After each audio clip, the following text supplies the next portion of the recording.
ઉનાળાની ગરમીમાં પેટમાં એસી જેવી ઠંડક જોતી હોય તો આ ડ્રિંક્સ જરૂરથી ટ્રાય કરજો. ગેસ, એસિડિટી, કબજિયાત બી મટાડશે અને પેટમાં એસી જેવી ઠંડક બી આપશે. એકવાર બનાવશો 4 મહિના સુધી તમે એને સ્ટોર કરી શકો છો.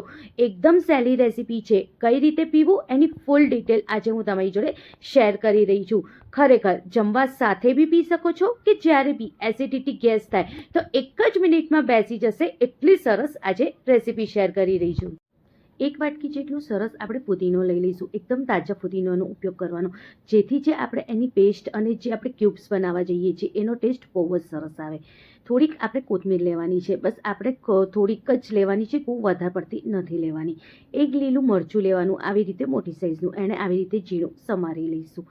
એક આવી રીતે આટલો મોટો કટકો સાઇઝનો આપણે આદુનું લઈશું. આદુને પણ આપણે સરસ રીતે છોલે ને પછી જ આપણે ઉપયોગમાં લેવાનું છે અને આદુના પણ આવી રીતે આપણે કટકા કરી લેવાના છે.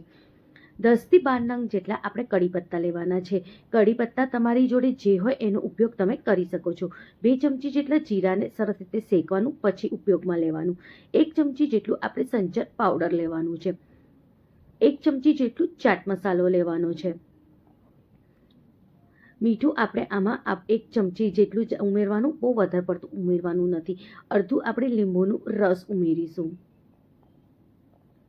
હવે 5 થી 6 નંગ જેટલી આપણે આમાં બરફ એડ કરવાની છે. આમાં પાણીનો ઉપયોગ નથી કરવાનો, એના વગર જ આપણે એને ક્રશ કરવાનું છે. બસ જે બરફ નાખી છે એ બરફની મદદથી જે પાણી છૂટશે એમાં જ એકદમ સરસ પેસ્ટ ક્રશ થઈને રેડી થઈ જશે. આટલી જ ઘટ પેસ્ટ હશે ને તો જ જે આપણે રેસીપી બનાવીશું એની અંદર ટેસ્ટ બહુ સરસ આવશે. બહુ પાણી નાખી દઈએ તો જે આપણને ટેસ્ટ જોઈએ રેસીપીમાં એ નહીં આવે. હવે કોઈ બી આવી રીતની એક ટ્રે લઈ લેવાની છે અને એ ટ્રેમાં બસ આવી જ રીતે ચમચીની મદદથી આપણે પેસ્ટને ટ્રેમાં ઉમેરવાનું છે, જેથી એકદમ સરસ રીતે આ પેસ્ટ ટ્રેમાં સેટ થઈ જાય. બસ આવી જ રીતે બધી ટ્રેમાં આપણે પેસ્ટને આવી રીતે ઉમેરી દઈશું અને સરસ રીતે સેટ કરી દઈશું. એકવાર આવી રીતે આપણે એને ટેપ કરીશું, જેથી એકદમ સરસ આપણી ક્યુબ્સ બનીને રેડી થાય. હવે 8 થી 9 કલાક માટે આને આપણે ફ્રીઝમાં મૂકી દઈશું. 8 કલાક પછી એકદમ સરસ આપણી જે પેસ્ટ છે એ સેટ થઈ જાય છે અને કંઈક આવી રીતે એને ક્યુબ્સ બની જાય છે. જો કંઈક આવી રીતે.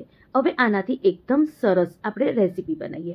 પહેલાં આપણે બનાવીએ મસાલા છાશ. એના માટે એક હાંડીમાં 2 ચમચા જેટલું આપણે દહીં લઈ લેવાનું છે.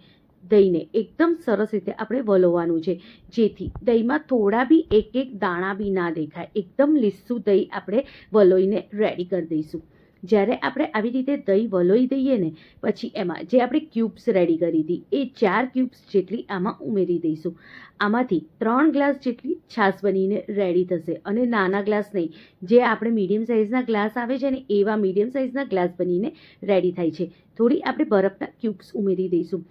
જરૂર મુજબ હવે આપણે આમાં પાણી ઉમેરી દેવાનું છે. પાણી ઉમેર્યા પછી એકવાર ફરી આપણે એને સરસ રીતે વલોવી દઈશું, કંઈક આવી રીતે. હવે છાશમાં એકદમ સરસ ચટપટો ટેસ્ટ આવે અને એકદમ સરસ ફ્લેવર લાવવા માટે આપણે છાશમાં એક સરસ વઘાર આપીશું. એના માટે આપણે અહીંયા એક વાટકી મૂકવાની છે. વાટકીની અંદર આવી રીતે આપણે ગરમ કોલસાને મૂકી દઈશું. કોલસાની ઉપર થોડીક આપણે હિંગ ઉમેરીશું અને થોડુંક જ આપણે ઘી નાખવાનું છે, જેથી જે આ વરાળ નીકળશે અને આ જે છાશમાં વરાળ જશે એનાથી જે છાશ છે બહુ જ ટેસ્ટી બનીને રેડી થઈ જાય છે. અને રેડી છે આપણી એકદમ સરસ મસાલા છાશ. આ છાશને આપણે રોજ બપોરે જમવા સાથે પી શકીએ છીએ કે જમવા પછી બી પી શકીએ છીએ. ગમે એવી એસિડિટી હોય, ગેસ હોય કે આપણું ખાવાનું પચતું ના હોય અને આપણને કબજિયાત થઈ જતી હોય તો રોજ આ મસાલા છાશ પીવાથી બધી તકલીફો દૂર થઈ જશે અને પેટમાં એસી જેવી ઠંડક આપશે. તમે એકવાર આ છાશ જરૂરથી ટ્રાય કરજો. ખરેખર જેવી તમે આ છાશ પીશો ને પેટમાં તમારે ઠંડક થઈ જશે. આ ઉનાળામાં આ છાશની રેસીપી એકવાર જરૂરથી ટ્રાય કરજો. હવે જ્યારે બી આપણને એકદમ બહુ ગેસ થયો હોય કે બહુ એસિડિટી થઈ હોય, પેટમાં બળતરા થતી હોય તો એકવાર આ ડ્રિંક્સ જરૂરથી ટ્રાય કરજો. જે આપણે ક્યુબ્સ બનાવી હતી ને એ ક્યુબ્સને આપણે એક ગ્લાસમાં લઈ લઈશું, કંઈક આવી રીતે. 4 થી 5 ક્યુબ્સ આપણે લઈ લેવાની છે.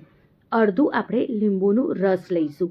લીંબુ પીવાથી જેવી બી એસિડિટી હોય એ તરત જ બેસી જાય અને ગેસ બી ઓછું થઈ જાય છે. હવે આપણે એમાં થોડોક જ ચાટ મસાલો ઉમેરીશું, બહુ નહીં. આમાં હવે આપણે એકદમ સાદી સોડાનો ઉપયોગ કરવાનો છે.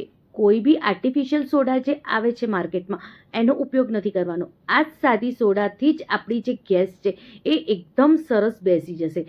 હવે સાદી સોડાને આપણે આવી રીતે ગ્લાસમાં ઉમેરતા જવાનું છે. જો કંઈક આવી રીતે બસ ધીરે ધીરે ઉમેરવાની, જેથી જે આપણી ક્યુબ્સ છે એ ઓગળી બી જશે અને સરસ રીતે સોડાની જોડે મિક્સ પણ થઈ જશે. અને જો કેટલી સરસ આપણી મસાલા સોડા બનીને રેડી છે. ગમે એવો ગેસ થયો હોય, અપચો થયો હોય કે એસિડિટી થઈ હોય, તરત જ આ સોડા પીવાથી બેસી જશે.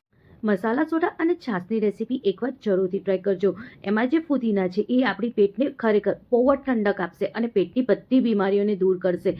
તમને આજની રેસીપી કેવી લાગી કમેન્ટમાં જરૂરથી જણાવજો. મળીએ એક નવી રેસીપી સાથે. Thank you.